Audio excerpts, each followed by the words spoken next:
Hey bestie, kuja tuende Karusi together. I was saying bye to my sister because I left very early in the morning and she had to close the gate as I left. Met up with a friend of mine.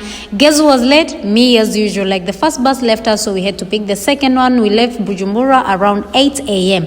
Guys, when I said Bujumbura is beautiful, I was just like, wow, wow, wow. The whole journey, the skies, the serenity, the river. I got to see the biggest river in Burundi. We met with our friends. They took us to the best hospital in Karusi, showed us the nature around it. That was like basically the first day. Here we are the second day heading to the fish farm, and like we had our trip with the bike. When we got there, the fish and the chickens are coexisting in nature, so beautiful.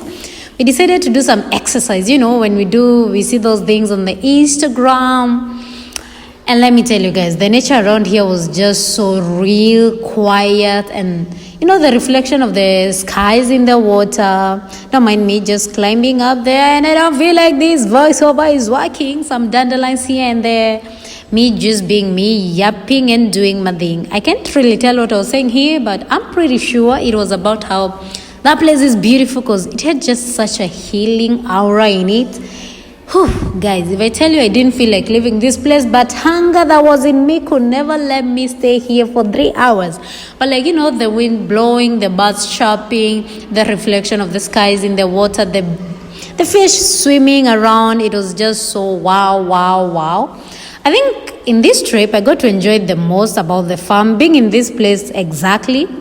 I feel like that was my highlight of the trip because after 3 hours, I didn't feel like leaving. I just felt like, you know, jumping around, screaming around. But 3 hours, I was super hungry. My friends took over for me to go and have something to eat. Tell me where they give me a banana and avocado. I was like, no, girl, I can't do the avocados. Like, that's so boyish for me. After that, we went back home, and on our way back home, I spotted this monument. It ain't beautiful. I like when people put the pictures or like monuments of ex-presidents. And when I tell you Karusi, soil is so productive. Like the nature here, the farms are so productive, the flowers.